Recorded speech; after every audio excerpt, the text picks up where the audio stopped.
Hello and welcome to Hot Issues. Today we're going to delve into Ghana's history in an attempt to learn important lessons for now and the future. We're going to talk to somebody who is very special, and we are exceptionally privileged for him to welcome us into his home for this conversation about Ghana's history and its implications for now and the future. We're going to talk to somebody who has been in the police service, who has served at the highest echelons of government, has been a member of the Council of State, and has done many things in our society. This is Hot Issue. Hello and welcome back to Hot Issues. And as I said from the beginning, we are going to delve into Ghana's history. We are going to talk to a very distinguished personality who has been in the police service, he's been a member of the Council of State, he served in government at the very highest echelon, and so on. We are going to be talking to Mr. A.K. Deku. He was a commissioner of police, he was a member of the National Liberation Council, and has been many other things. Sir, welcome to the program. Welcome to Way. Yes, sir. Yes, sir. So, what are you doing in retirement? What? What are you doing in retirement? Oh, I decided to take it easy because I've had enough of public service, in the police service, and at 94, I think I'm on the way to Mandela to take it easy. So I decided to come to my hometown and take life easy. I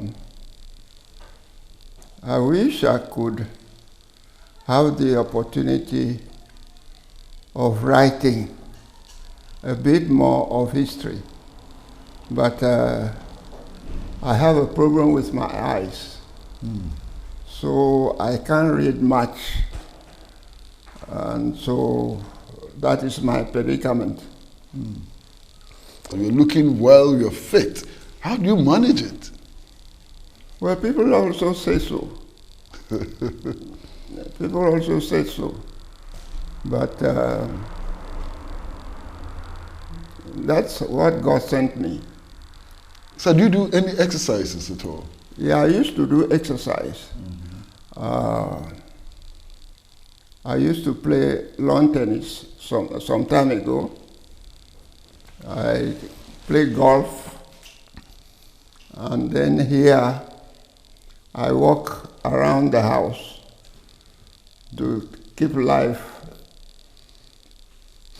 You're looking very well for a 94-year-old man. Are you on any special diet? No. I don't have a special diet. Only Anglo diet. So what is the Anglo diet? I play Anthony. That is my special food. Is that once a day or twice a day? Or thrice a week. And then rice. That's all. Nothing special. So for younger persons like us who want to be as old as you are, what is your advice? Well, it all depends on what you do to yourself. As for me, I came in a very hard way before going to school. I started school in 1976. Is it 1976? 1956. 1963. I'm getting confused. At Georgia. I started school at Georgia. My cousin was a teacher there. I realized that Georgia to go to fetch water. It takes a long time. And then my cousin has got a new wife who have just brought forth and had no maid. So every morning I had put to it to go to fetch water. But and every day I go to school late, which doesn't comply with my it was difficult for your learning. Yes, so sir. I decided to quit. I walked the long journey from Georgia to a place called Khajranao. I don't know whether you know Khajranao. Khajranao is one of the three cities of Three Town. Three Town, Khajranao. If you ask of Three Town, it means Adafienu, Denu, Khajranao. So I went to Khajranao. My mother's uncle was there. So my grandfather, who was my mother's father, had died, and it has forced my parents to decide to come down to the south from, what do you call it? From the north, where I was born. I was born in Yapi. Yapi. Yes, Gonjaman. Yeah. So they decided to come down to the south. So from there, I continued schooling in Three Town. But my parents, my father was told that his father has willed to him the Akroboji land where you saw, I don't know whether you saw it, the school there. Yeah, the school and the church. Yes. Yes. And my father was forced to come down together with my mother to see what the land is like. So out of nothing, the two of them decided to make a good use of the land.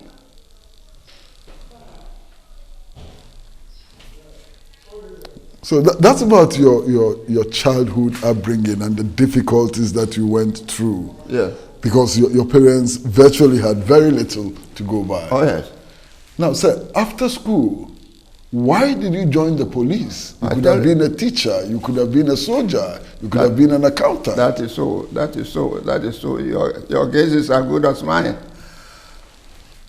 When I was in school, say stand 4, it has been my father's wish that I should go to Adisade College. But he died before the time.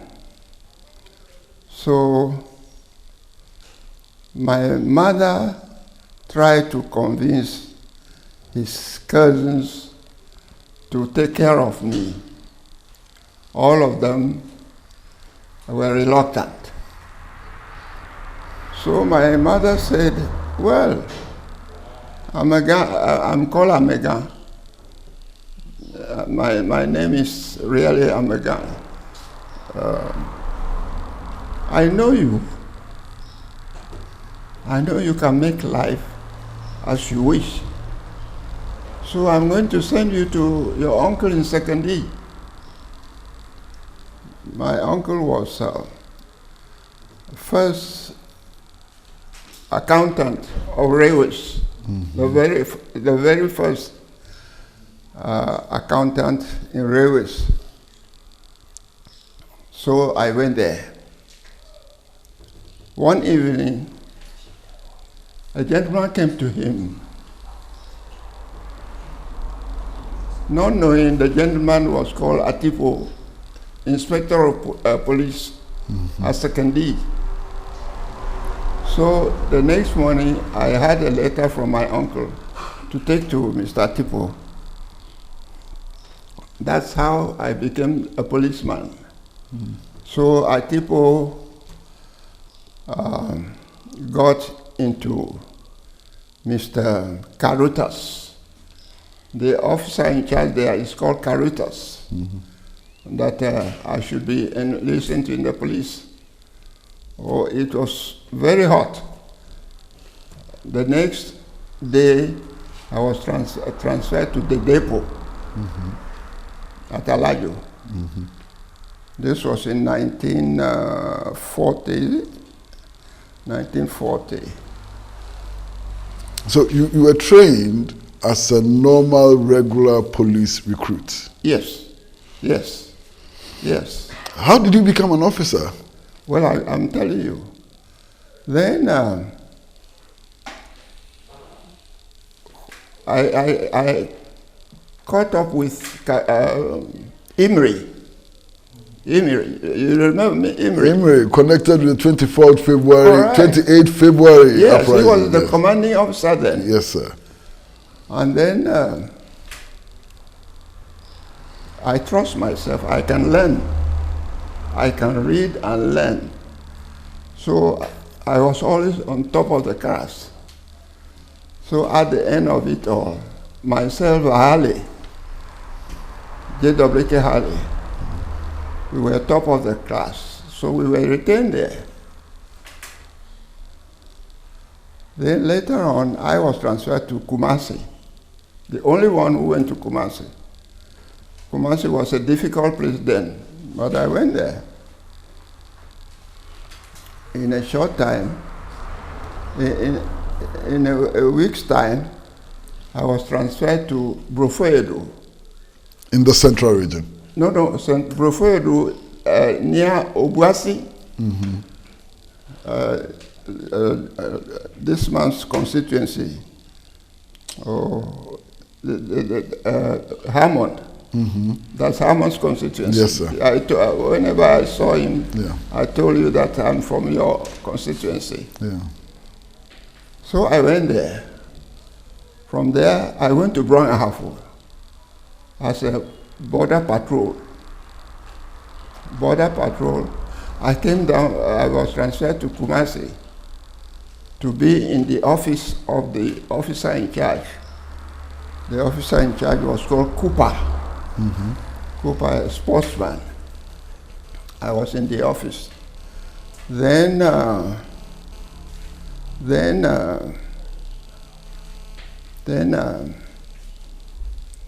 one time, the chief superintendent, Mr. I've forgotten his name. He saw my handwriting and then said I should be marched to see him.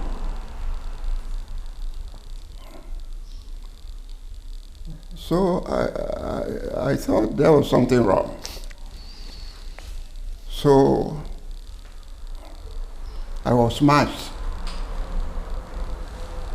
Halt. And he said, "Is this your handwriting?" I said, "Yes." "Here is a desk.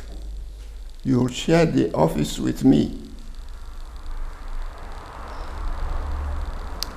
So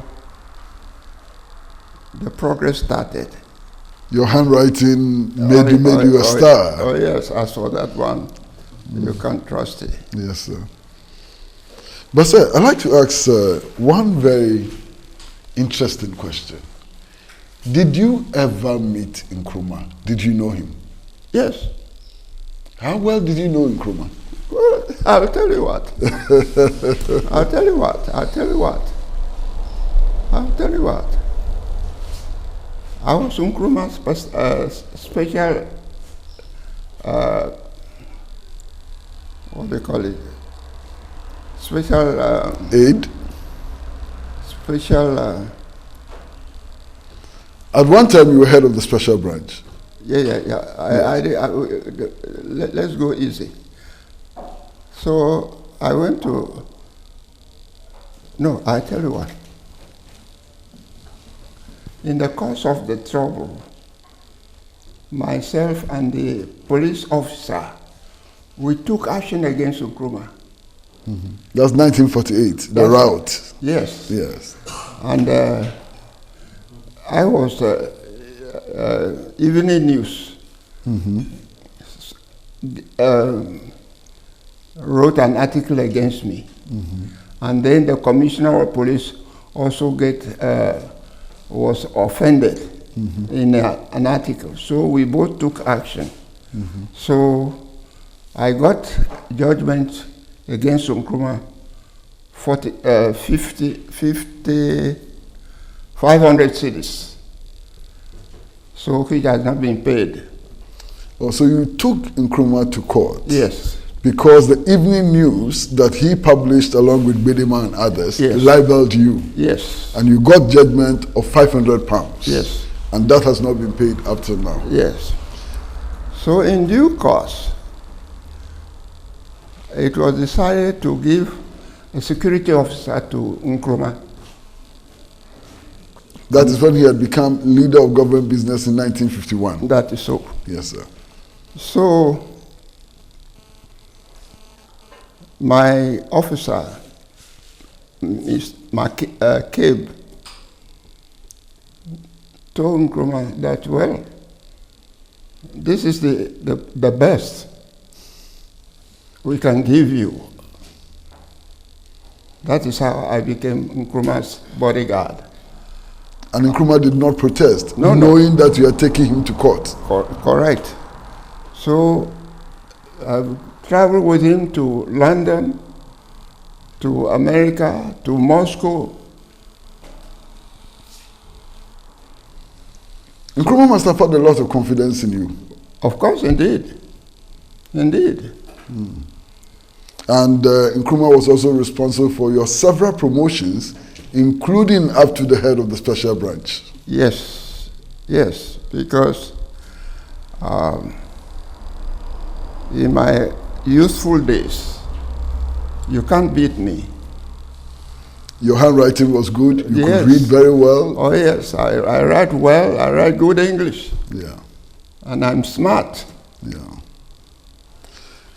But it is alleged that you took part in the coup against Nkrumah. Is that true?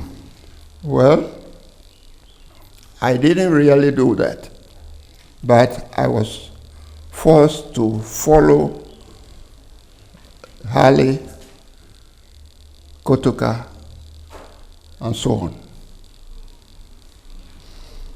So how were you forced? What?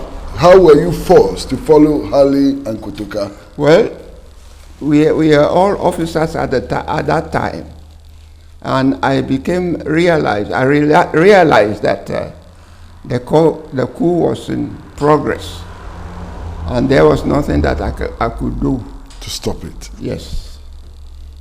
Mm. Who started the coup? Do you know who started plotting the coup? I can tell you for that Kotoka and Hale.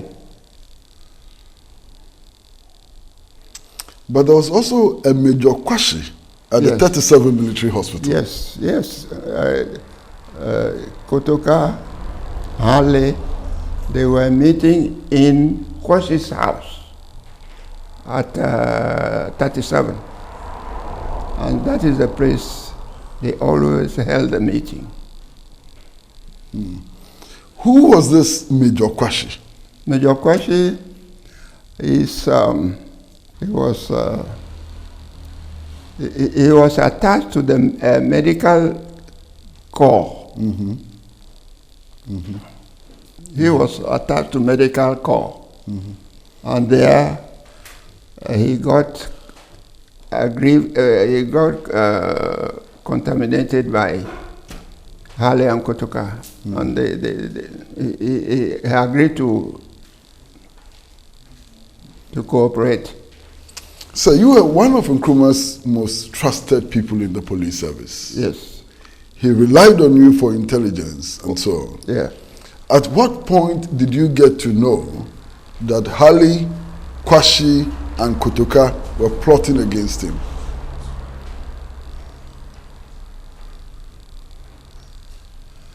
At one time, we were going.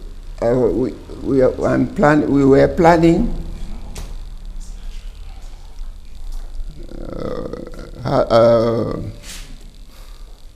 Nkrumah's visit to London.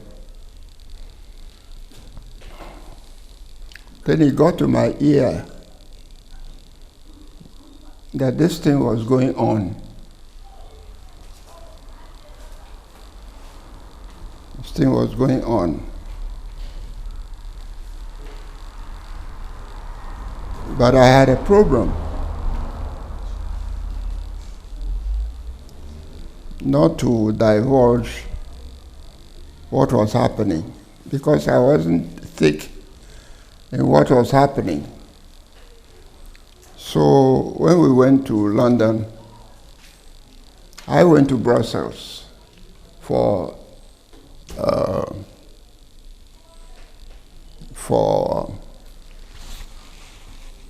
Interpol, Interpol conference.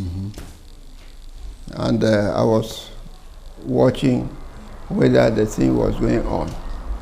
But the plot got fizzled up. So I thought that was God sent. So I came back to, after the Interpol conference, I came back to Accra. If you had told Nkrumah that Hali, Kotoka, and Kwashie were plotting, is it not possible that they could have stopped the coup?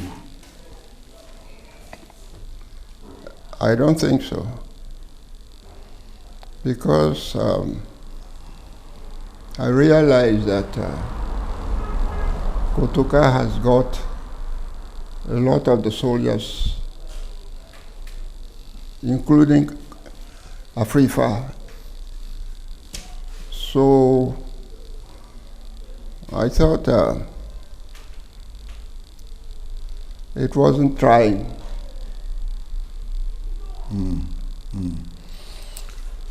Given your knowledge of Nkrumah, was he a good man or a bad man? First class. So very good man. Nkrumah was a very good man. Yes. So why was he overthrown then? Eh? Why did Kotoka, Hali, and Kwashie plot to overthrow him? Well, I'll tell you what.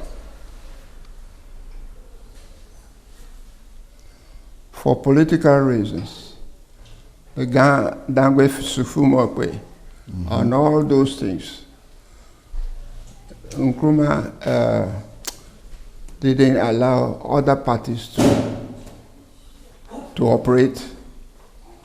So in Accra, Dangwe Sufumokwe and all sorts of things. So that's how he got support. The coup got support from among the people. But interestingly, after the coup, the CPP was also banned. Yes. So people who belonged to the CPP were also not allowed to organize, in the same way that people who belonged to Gashipumofe were also not allowed to organize. Well, I can't answer that question. So it's fair. It's fair. It's fair. But one of the reasons which was given for the overthrow of Nkrumah was the Prevention Detention Act. The fact that Nkrumah introduced the Prevention Detention Act. Yes. As head of the special branch, what do you have to say about that? Because you knew all the plots that were taking place against him, you knew the sabotage, you knew the bomb throwing, and so on. What can you say about the Prevention Detention Act? Preventive detention. Well, wait a minute. You know Adamafio? Yes. Adamafio was a trusted confidant of Nkrumah. Yes, sir. But in the end, Nkrumah decided to arrest him, which was not correct. That is following the Kolongugu. That's right, yes, because Adamafio was not responsible. You see, Buzia and others were planning in Togo, while Adamafio was in Accra. So we're going to take a short break, and when we come back, we'll look at the plot against Nkrumah, which was being hatched allegedly by Buzia and others from Lome, and we'll move from there. Short break.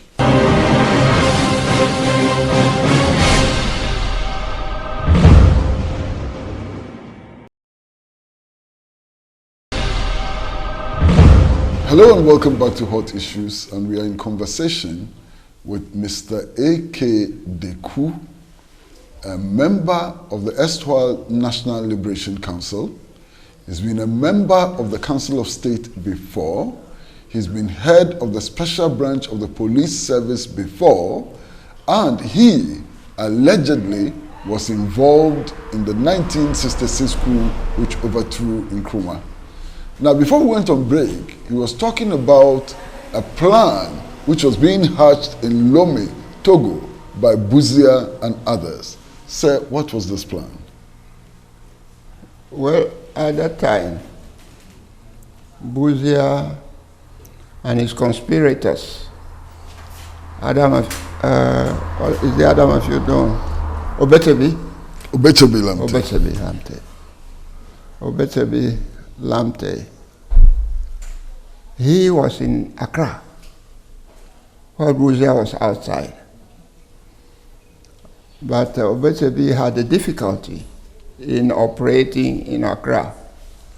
So whatever information he had, he sent it to Buzia.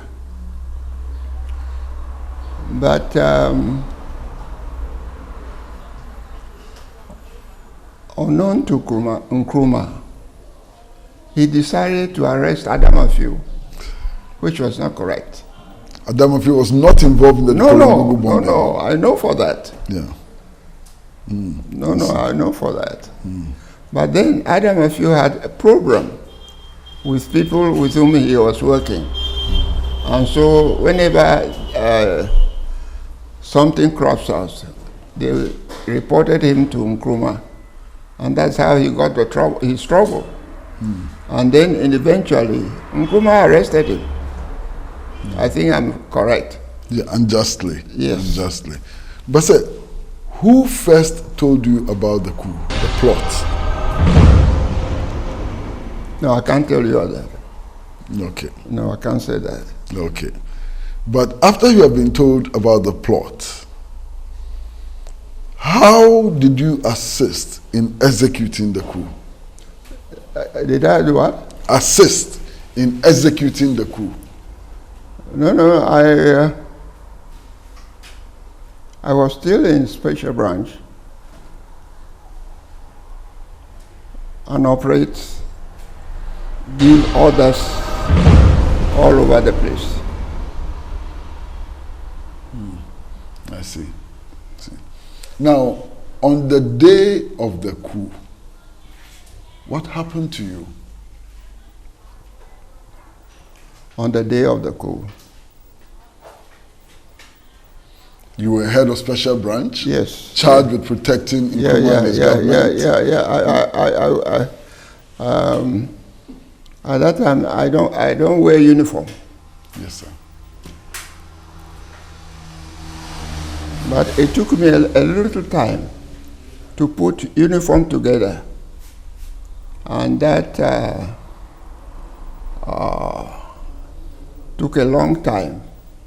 I was then living in where Rawlings got burnt.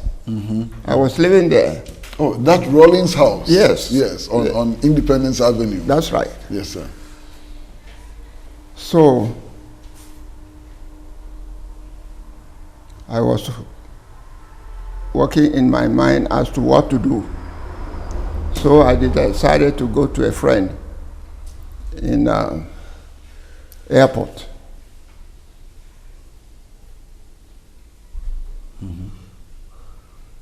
So you go to your friend in airport. Yes. The coup has been announced. Yes. Kotoka is in charge. Yes. You knew Kotoka personally. Yes. And you were in airport. What Yes. happened, sir? No, nothing more. How did you come to be appointed as a member of the presidency, the National Liberation Council? Well, they simply decided that they can't do without me, because I was in charge of CID, I was in charge of special branch, I was a regular police officer. Okay. What were some of your first responsibilities? The coup had taken place. What were some of your first responsibilities? Yeah, my first responsibility to make sure that the coup doesn't fail. By arresting supporters of Nkrumah? No, not necessarily. By intelligence. By intelligence. Making sure that intelligence took place without allowing the coup to flop. Mm. There have been allegations, and they are mere allegations, if you like, that there was some foreign interests involved in planning the coup. Not really. Not really. Mention has been made, for example, of the Central Intelligence Agency of the United States of America. No. As a matter of fact, intelligence, you cannot do it without foreign participation. You see what I mean? Yes, sir. For instance, I go to London many a time, to Scotland Yard, to compare notes. Yes, and they also come to me in Accra. I have been to the CIA and to give advice to me as to how to. Mm-hmm. So not directly. If they were involved behind the scenes. Yes. Not in front. Oh yes. And so, okay. Now, it has been also suggested that after the coup directly and deliberately promoted Busia to take power, helped Busia to take power. No, I don't think that is correct. He was appointed the head of the Center for Civic Education. It's not correct. Yes, sir. I'm sure I haven't Busia to be what? To become Prime Minister. How do I know? These are things you have to check. No, I know the facts. Mm. Take, for instance, I'm not sure of the facts, but Busia became the head of the Center for Civic Education. Yes. And he used that to tour the whole country. Yes. To popularize himself. Yes, yes. At a time when the CPP and its leaders were behind bars. Yes. So is it not possible that this situation helped Busia to become Prime Minister? I don't think I have an answer for that. So that is fair. Mm. That is okay. Yeah. That's okay. But what are some of the important policies that you introduced after you overthrew Nkrumah? The important thing was for every for everybody to be allowed to form a party, which Nkrumah tried to prevent. And that is how Buzi and others came back to form their parties. Yes. But so at the same time, Nkrumah and his followers were prevented from forming their parties. Yes, because it's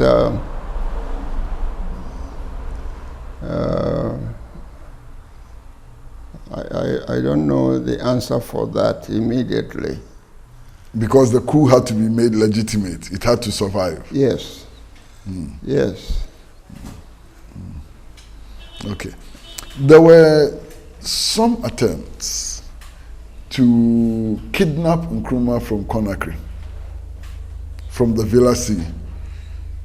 As head of special branch at the time and a member of government, did you know about the attempt to kidnap Nkrumah? No, it's not correct. There were reports that Togolese fishermen, for example, were trying to kidnap Nkrumah to bring him to Ghana. No. The only person that we used was a chap called Kwesi. Kwesi. Have you heard the name Kwesi? Yes, sir. Yes. Kwesi was an Ewe chap. Yeah. From Agozume.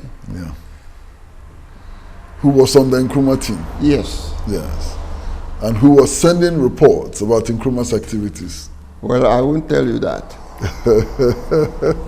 So you are still very much a senior intelligence officer. There are many things you are not telling us. I won't tell you that because Kwesi was killed. Yes. For that in Conakry. Yes. So it will be unfair for me to confirm. Yes. Yes. Yes. Okay. Now, February 24th, 1966. What? February 24th, 1966. Yes. The coup had taken place. You had banned the Convention People's Party and eventually handed over to a civilian administration. Yes. Now we are in 2013. Was the coup justified? Looking back. Yes. Was the coup justified? Yes. Say why? Yes. Because the CPP didn't allow other parties to operate. But the NLC also did not allow other parties to operate. Well, that is so. So then the NLC should also have been overthrown. Well. No comment. No. Okay. Sir, when you took power, there were various attempts to overthrow you, including one by Atta and Yeboah, led by Atta and Yeboah, leading to the death of General Kotoka. How did that happen?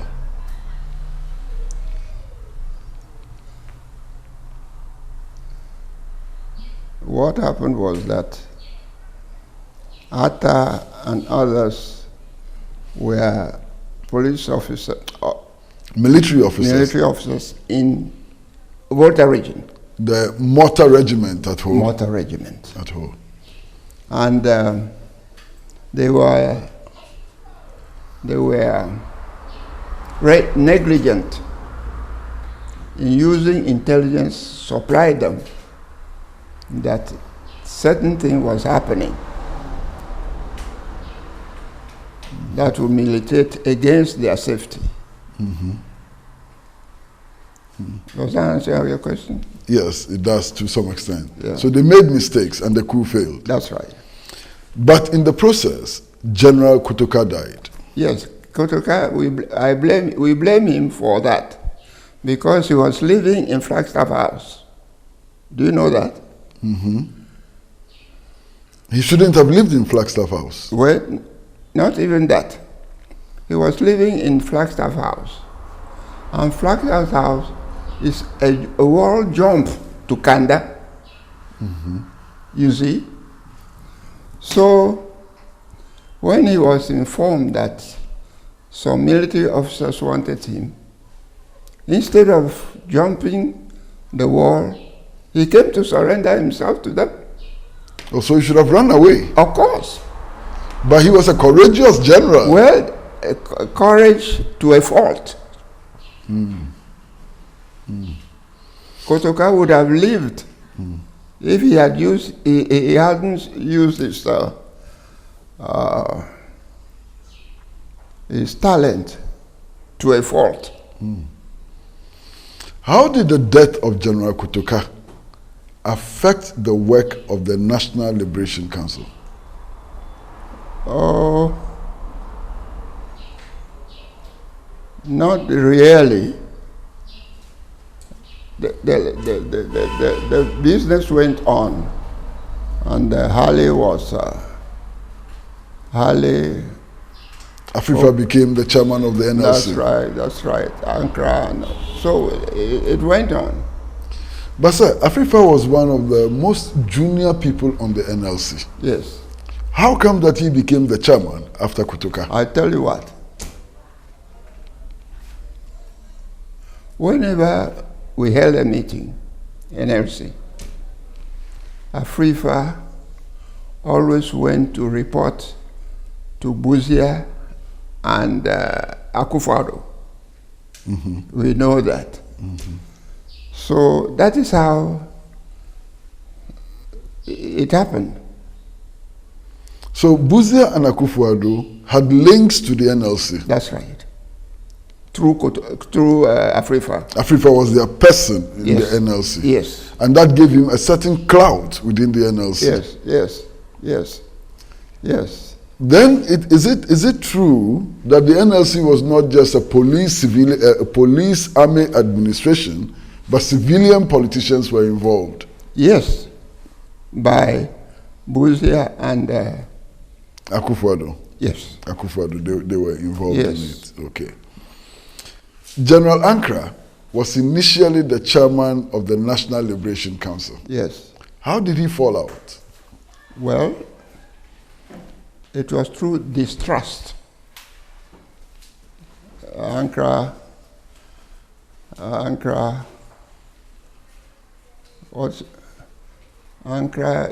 for one moment. It had some connection with Atta Nzaribe. No, Nzaribe was his friend. Yes, was a Nigerian journalist. Yes, I know, was his friend. Yeah. But apart from that, Ankara was not trusted by Steve Otu. Otu? Eric Otu? No, Steve Otu. The general? The general. Yes. There are two Otus. The general and the civil servant? No. The general, Steve, is called Stephen. Yeah. The other one is called Mike. Mike Otu. His brother. But were all of them related to the NLC? No. The two brothers were military officers. Yeah. And they did not trust General Ankara? They don't what? They did not trust General Ankara? No. So how did we remove General Ankara and bring in Kotoka as the leader? No, I'm bringing Afrifa as the leader. Yes, sir. Because of what I've just told you, that among us, we think Nzeribe was getting information from Ankara. You see? And that's how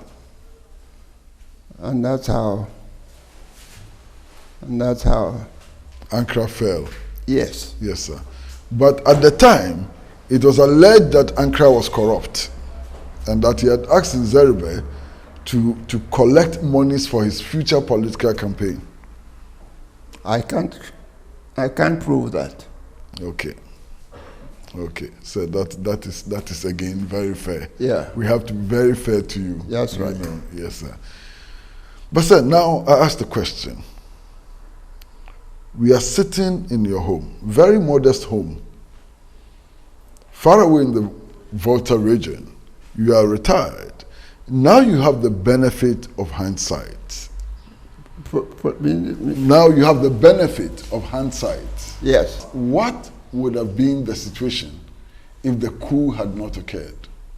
If the coup had not taken place? If the coup had not taken place? Well, I would have continued to be a police officer. Is that not so? Where would Ghana have been? You would have continued to be a police officer. Yes. But where would Ghana have been? It would be the same thing. Ghana would have been the same thing. At the time, many things were happening. Tema Township was being built, Akosobo Dam was being built, many factories were being built, and so on. All of that stopped after 1966. They didn't stop. So what happened, sir? Well, it continued. What were the major projects we had after 1966? Oh, okay. So many other things happened. Yeah. In connection without Nkrumah. Yeah, without Nkrumah. Yeah. Yes, sir. Yes, sir. Well, one of the things that happened was the rural electrification project, which Buzia started. That's right. But which had already been incorporated in the 7-year development plan of Nkrumah. Well, yeah, but it's part of government business. Yes, sir. Yes, sir. So, sir, how would you like to be remembered? For the younger people who are now being born, how would you like them to remember you? Do you want them to remember you as somebody who knew Nkrumah and knew that Nkrumah was a good man and served his country well? Or you like them to remember you as somebody who took part in the coup which overthrew Nkrumah? Well, or both? Both. And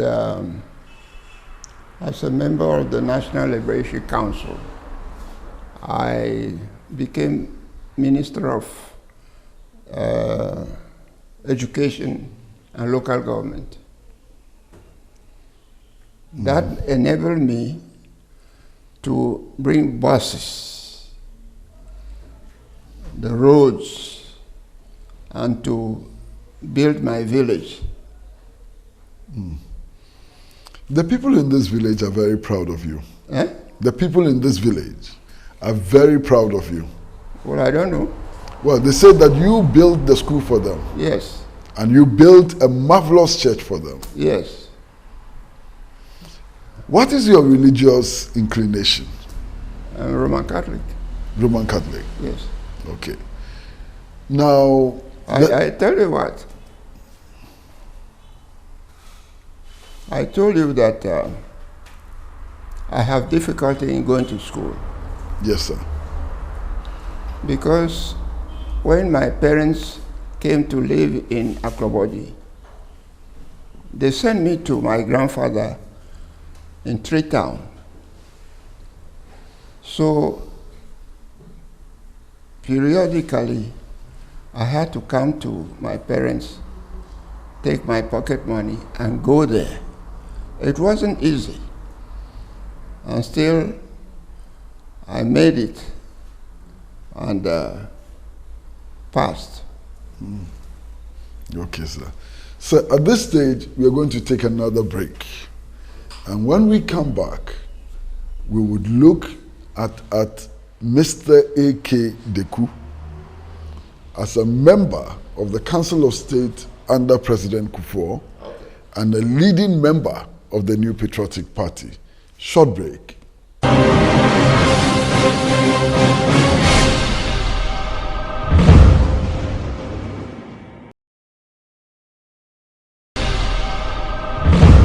Hello and welcome back to Hot Issues, and today we are having a very, very interesting conversation with Mr. A.K. Deku, who used to be head of the Criminal Investigations Department of the Police Service, who was head of the Special Branch of the Police Service, who was a member of the National Liberation Council, which took over from Nkrumah in 1966.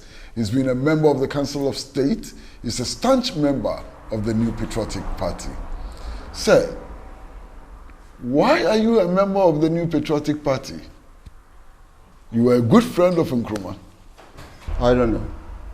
But you are a member of the New Patriotic Party. Yes. How did you become also a member of the Council of State?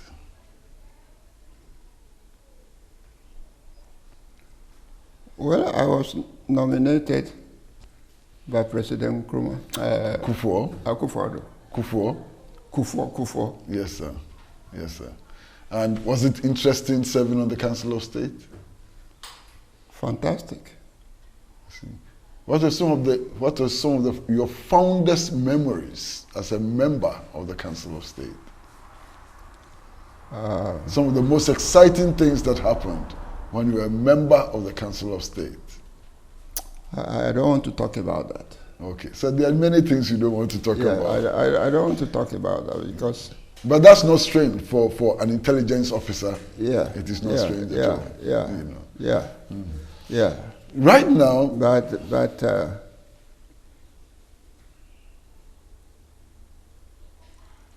But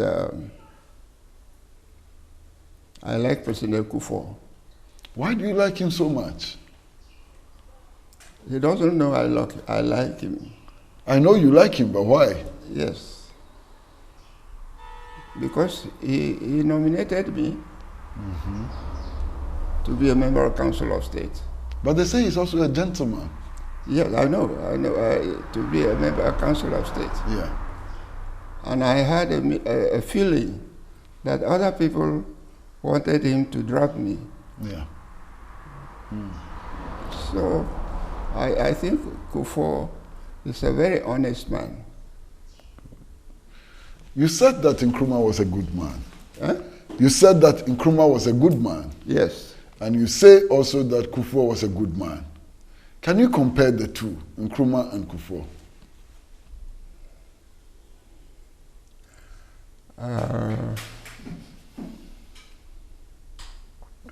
I think Kufuor, Nkrumah would have done better without listening to allegations against Adam Afio and others. What about President Kufuor? No, Kufuor, he doesn't take that sort of... He doesn't dwell on rumors. No. Okay. Sir, it's been a great pleasure and a privilege coming to your home to talk to you. We are most grateful to you, sir. Thank you very much. Most grateful to you, sir. Thank you. Well, viewers, this is 94-year-old Mr. A.K. Deku. He's done many things in his life. Took part in the overthrow of Nkrumah, even though he insists that Nkrumah was a good man and could have done a lot more for this country. He served this country as a member of the Council of State and served in various capacities in the police service. We are particularly privileged to be in his home, and we are happy that you shared this privilege with us. We'll be back with you again next week, and it's goodbye from all of us from TV3. Bye-bye.